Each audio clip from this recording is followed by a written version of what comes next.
Hi guys.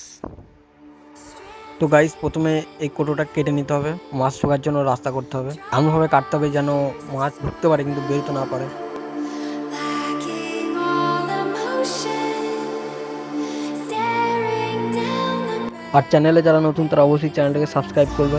all gates to open to a new tomorrow.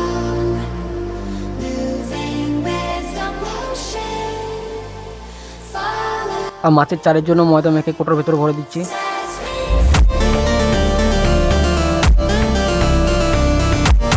আর কোটোর চারিপাশে ফাঁক রাখলে হবে না, তো নেট লাগিয়ে দেবো ওপরে।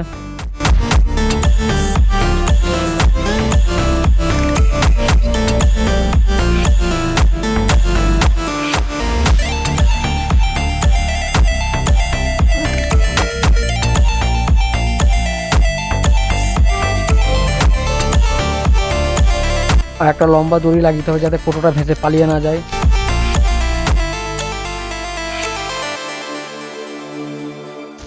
তো গাইস, যে লকটা বানিয়েছি মাছের জন্য, মাছ ঢুকতে পারবে কিন্তু বেরোতে পারবে না, দেখো। তো গাইস, এবার এটাকে জলে নামিয়ে যাতে ভেসে পালিয়ে না যায় তার জন্য একটা গোঁজ পুঁতে দিতে হবে।